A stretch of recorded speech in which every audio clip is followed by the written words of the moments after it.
Floyd Colin जो कि एक केवर और एक केव के ओनर हैं, वो अपने मैमोथ केव के अंदर जाते हैं। कोलिन केव के पत्थरों को तोड़कर केव को बड़ा करने के लिए जा रहे थे।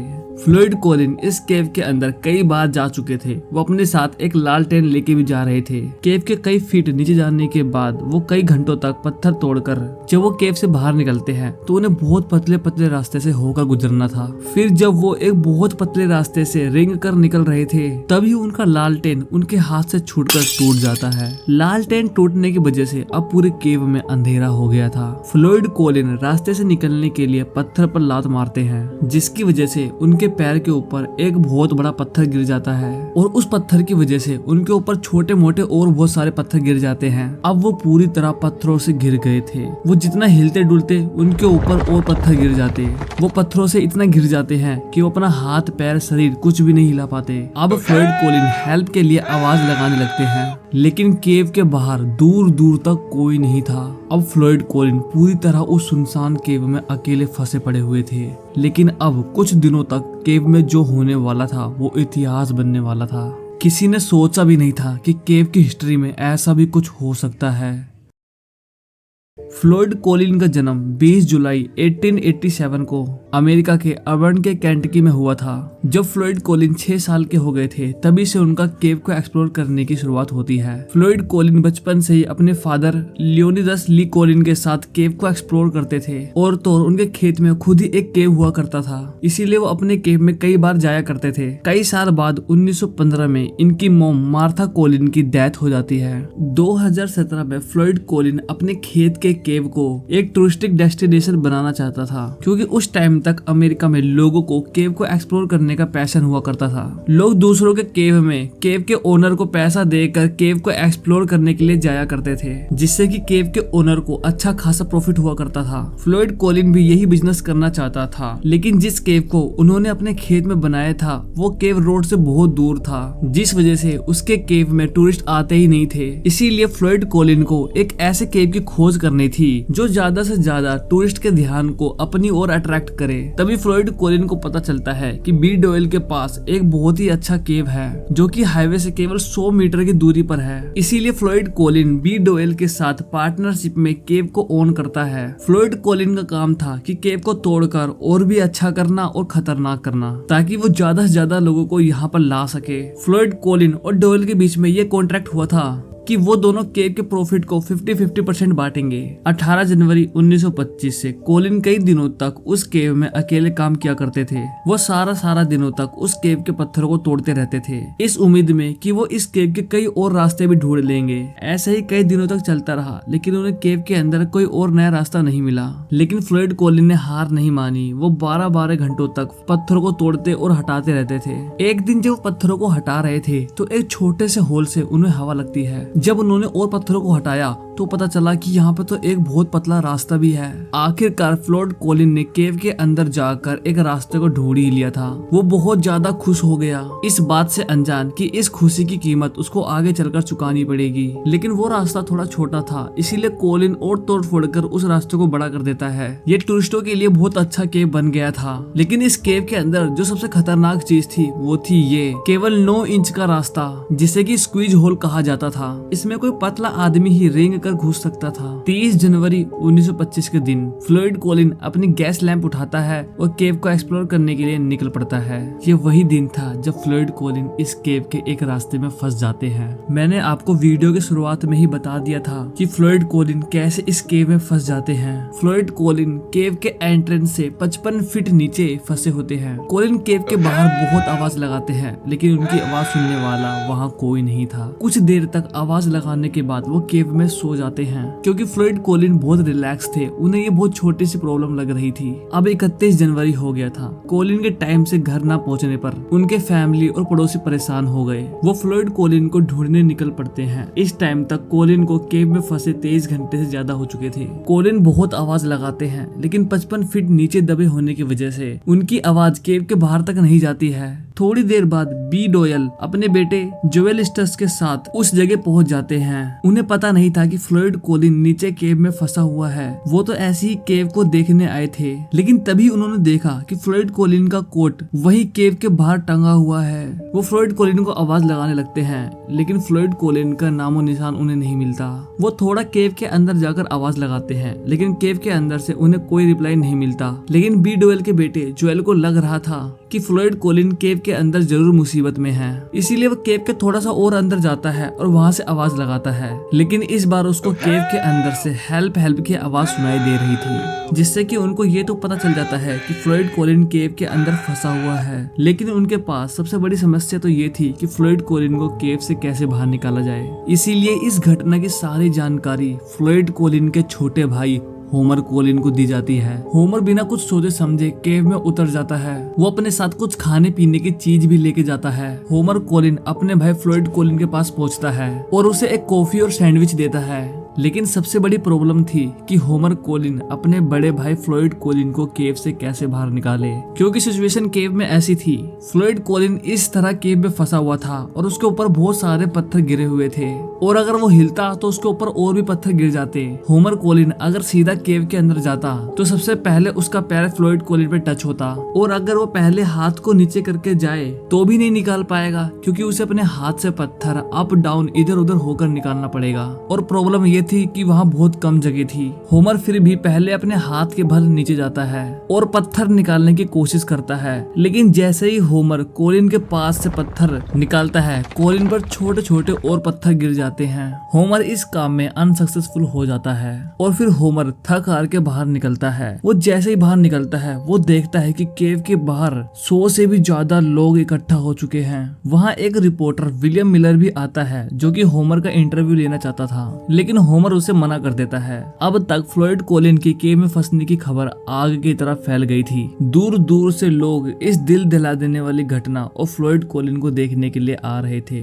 ऐसे ही 31 जनवरी का दिन बीत गया। 1 फरवरी को कोलिन की ऐसी हालत की खबर मिलते ही मीडिया और आम जनता दूर दूर से केव के पास पहुंच रहे थे, लेकिन अभी तक कोलिन की हालत में कोई सुधार नहीं हुआ था। केव के पास हजारों की संख्या में भीड़ खड़ी हुई थी। रिपोर्टर विलियम मिलर, जो कि ऐसी हालत में फ्लोइड कोलिन का इंटरव्यू लेना चाहते थे, इसीलिए वो फ्लोइड कोलिन को देखने के लिए केव के अंदर रेंग रेंग कर जाते हैं। फ्लोइड के पास पहुंचने के बाद उसकी हालत देखकर मिलर के रोंगटे खड़े हो जाते हैं, क्योंकि इस टाइम तक फ्लोइड जिंदगी और मौत के बीच में लड़ रहा था। ये सब देखकर मिलर अपना इंटरव्यू छोड़कर फ्लोइड की मदद करने लगता है। वो लोग फ्लोइड को कुछ खाने के लिए देते हैं, जिससे कि उसकी एनर्जी बनी रहे। केव से बाहर आकर मिलर अपने अखबार में फ्लोइड कोलिन के बारे में बहुत सारे आर्टिकल छापता है। जल्दी ही फ्लोइड की स्टोरी पूरे अमेरिका में एक भयानक रूप ले लेती है। अमेरिका में लोग इस ट्रेजेडी को अपने घर के रेडियो में सुनते हैं और सबके मन में एक ही सवाल था,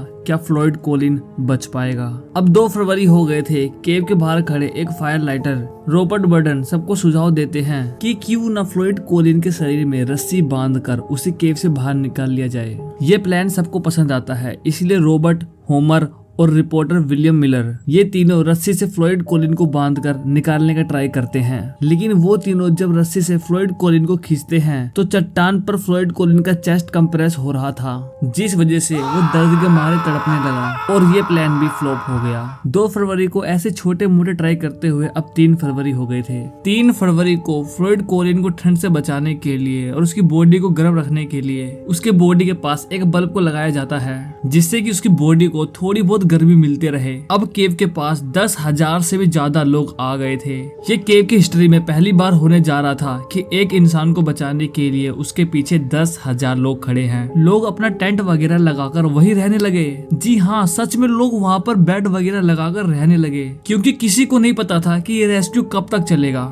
ठंड से बचने के लिए लोग केव के बाहर आग जलाकर हाथ सेकने लगे, क्योंकि उन्हें पता नहीं था कि ये कितनी बड़ी बेवकूफी है। इसके बाद जो हुआ उसके बारे में किसी ने सोचा भी नहीं था। उनकी एक गलती की वजह से फ्लोइड कोलिन की जान और ज्यादा खतरे में आ गई। ऊपर आग जलने के कारण नीचे केव के अंदर कुछ बर्फ पिघलने लगे और केव के पास 10,000 लोग खड़े होने के कारण केव के अंदर कुछ पत्थर कोलैप्स हो गए। अब 4 फरवरी हो गए थे। केव के बाहर 10,000 से भी ज्यादा लोगों की वजह से केव का रास्ता 2 जगहों से धंस गया और फ्लोइड के पास जाने के सारे रास्ते खत्म हो गए। अब फ्लोइड कोलिन को बचाने के लिए केवल एक ही रास्ता था, वो था कि केव के ऊपर से एक शाफ्ट खोदना। हेनरी जॉर्ज और टेकर माइकल के देखरेख में 75 रेस्क्यूअर के साथ फ्लोइड कोलिन तक शाफ्ट खोदने का प्लान बनाया गया। कई सारी कंपनियां फ्लोइड कोलिन को बचाने के लिए और शाफ्ट खोदने के लिए अपने हथियार भेजती हैं ताकि फ्लोइड कोलिन भी बच जाए और उनकी कंपनी का स्पॉन्सर भी हो जाए। लेकिन मशीनों से शाफ्ट नहीं खोदा गया क्योंकि डर था कि मशीन की वजह से अगर कोई चट्टान फ्लोइड कोलिन के ऊपर गिर जाएगा तो वो तो ऐसे ही मर जाएगा। 75 रेस्क्यूअर हथौड़े वगैरह से शाफ्ट को खोद रहे थे। यह अंदाजा लगाया गया कि 30 घंटों में पूरी शाफ्ट खुद जाएगी। पहले 4 मिनट खोदने में शाफ्ट में कीचड़ और मिट्टी मिली। शाम 7 बजे तक शाफ्ट 6 फीट तक खुद चुका था और केव के पास एक मेडिकल बनाया गया। अगर किसी रेस्क्यूअर को खोदते वक्त कोई चोट लग गई तो उसको आसानी से फर्स्ट एड दिया जा सकता है। अब 5 फरवरी हो गया था। अब तक फ्लोइड कोलिन को फंसे पूरे 1 हफ्ते हो गए थे। अब रेस्क्यूअर भी काम करते करते पूरी तरह थक चुके थे क्योंकि वो जैसे जैसे नीचे शाफ्ट खोदे जा रहे थे उन्हें हार्ड चट्टानें और मिलती जा रही थी। अब तक शाफ्ट की गहराई केवल 17 फीट ही पहुंची थी और तब तक केव के बाहर मेला लग चुका था। जी हाँ, क्योंकि केव के बाहर 10,000 से भी ज्यादा लोग थे, इसलिए लोगों ने अपना बिजनेस बढ़ाने के लिए मेला ही लगा मारा। लोगों ने मेले में अपना सर्कस वगैरह भी खोल लिया था। मेला लगने की वजह से और ज्यादा भीड़ हो गई, रोडे जाम हो गए और जो रेस्क्यू टीम ने शाफ्ट बनाया था उसके भी कोलैप्स होने के चांस बढ़ गए। और इस टाइम तक बहुत सारे कैमरामैन केव के पास पहुंच गए ताकि वो इस मंजर को अपने कैमरे में कैद कर सके। और बहुत सारे रिपोर्टर फेक न्यूज छापने लगे जिससे लोगों के बीच में अफरा तफरी मच गई। लोग आपस में हाथापाई करने लगे। 6 फरवरी को नेशनल गार्ड ने इस रेस्क्यू को सेफ रखने के लिए केव के चारों ओर कांटेदार तार लगा दिए और नेशनल गवर्नमेंट की तरफ से रेस्क्यूअर को बहुत सारे खाना कॉफी वगैरह भेजा गया ताकि वो इस रेस्क्यू को अच्छे ढंग से कर सके। शाफ्ट खोदने के अलावा रेस्क्यूअर एक दूसरा रास्ता भी खोज रहे थे जहां से वो फ्लोइड कोलिन के पास पहुंच सके। 7 फरवरी को 1 बजे तक 23 फीट तक शाफ्ट को खोद लिया गया और इस दिन को कार्नियल संडे नाम दिया गया क्योंकि अब तक 10,000 से 50,000 तक लोग फ्लोइड कोलिन को केव से सही सलामत निकलते हुए देखने के लिए केव के पास पहुंच गए थे और 4,500 से भी ज्यादा लोग केव के पास खड़े हुए थे। अब तक फ्लोइड कोलिन का बाहर न निकलने की वजह से लोग रेस्क्यूअर के ऊपर सवाल उठाने लगे और इस टाइम तक अखबार में बहुत सारे फेक न्यूज छपने लगे जैसे कि फ्लोइड कोलिन केव में नहीं फंसा, ये लोग केवल अपने केव का प्रचार कर रहे हैं वगैरह वगैरह, जिससे लोगों के बीच में नाराजगी फैल गई। लोग आपस में हाथापाई करने लगे, रेस्क्यूअर को पत्थर फेंक फेंक के मारने लगे। फ्लोइड कोलिन की केव में ना फंसने की अफवाह को गलत साबित करने के लिए और लोगों के बीच में शांति बनाने के लिए केव के अंदर इन्वेस्टिगेशन किया गया। 10 फरवरी को मौसम बहुत ज्यादा खराब हो गया और बहुत तेज बारिश होने लगी जिस वजह से रेस्क्यू को थोड़ा स्लो किया गया। लेकिन सबसे बुरी बात तो ये हुई कि टेम्परेचर -20 तक गिर गया। अमेरिका में तेज ठंड और हवाएं के साथ साथ बर्फ भी गिरने लगा जिस वजह से लोगों के हाथ सून पड़ने लगे, लोगों को ठंडी लगने लगी। वहाँ से लोग जाने लगे और रेस्क्यूअर भी जाने लगे। अब 11 फरवरी हो गए थे। फ्लोइड कोलिन को केव में फंसे 13 दिन हो गए थे। लेकिन सबसे बुरी बात तो ये हुई कि पिछले 1 हफ्ते से फ्लोइड कोलिन के मुंह में एक बूंद भी पानी नहीं गया। किसी को कुछ नहीं पता था कि उसकी हालत कैसी हो गई है। अब तक शाफ्ट की गहराई 48 फीट तक नीचे पहुंच गई थी। फेक न्यूज ज्यादा फैलने की वजह से फ्लोइड कोलिन की फैमिली और रेस्क्यूअर के ऊपर बहुत सारे कानूनी मामले दर्ज हुए जिससे निपटने और लोगों को समझाने में ही 2 दिन निकल गए। अब 14 फरवरी हो गए थे। लोग फ्लोइड कोलिन को सही सलामत केव से बाहर निकलते हुए देखना चाहते थे। अब शाफ्ट भी 55 फीट की गहराई तक खुद चुका था। रेस्क्यूअर और लोग बहुत ज्यादा एक्साइटेड थे फ्लोइड कोलिन को केव से बाहर निकलते हुए देखने के लिए क्योंकि वो बेचारा भूखा प्यासा कई दिनों से एक जगह फंसा पड़ा हुआ था। लेकिन ऊपर वाले को तो कुछ और ही मंजूर था। रेस्क्यूअर के शाफ्ट में जाने से पहले बहुत तेज बारिश होना शुरू हो गई और केव में 2 फीट तक पानी भर गया। अब केव में जाने से पहले पाइप के थ्रू केव से पानी निकालना था।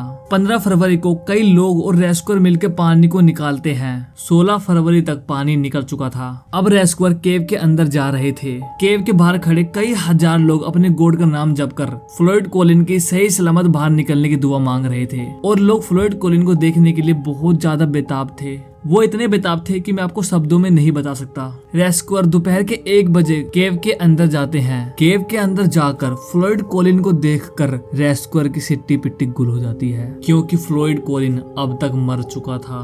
फ्लॉयड कॉलिन को देख के लग रहा था कि उसकी मौत थकावट और भूख की वजह से हुई है। फ्लॉयड कॉलिन की डेथ की न्यूज सुनकर लोगों का दिल टूट गया। लेकिन इस स्टोरी में अब सबसे इंटरेस्टिंग चीज होने जा रहा था, क्योंकि फ्लॉयड कॉलिन की बॉडी के साथ बहुत कुछ होने वाला था।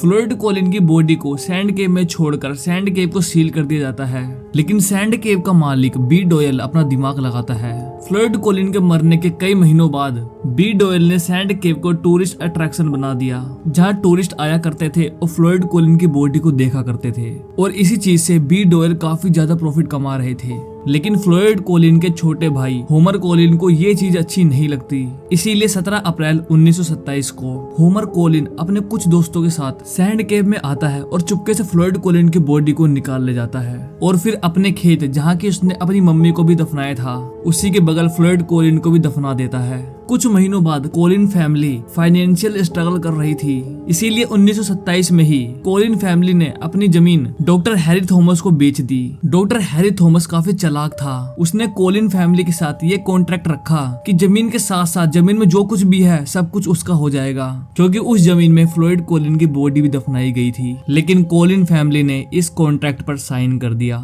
हैरी थॉमस ने कई महीनों बाद फ्लॉयड कॉलिन की बॉडी को निकालकर उसकी बॉडी को गिलास के ताबूत में डालकर अपने केव में रख दिया और उसको दोबारा टूरिस्ट अट्रैक्शन बना दिया, जहां लोग बढ़ चढ़ के फ्लॉयड कॉलिन की बॉडी को देखने के लिए डॉक्टर हैरी थॉमस के केव में जाया करते थे। लेकिन अब फ्लॉयड कॉलिन की बॉडी के साथ जो होने वाला था वो किसी ने सोचा भी नहीं था। 23 सितंबर 1927 की शाम को किसी ने डॉक्टर हैरी थॉमस के केव से फ्लॉयड कॉलिन की बॉडी को चुराने का ट्राई किया, लेकिन वो इसमें अनसक्सेसफुल हो गया।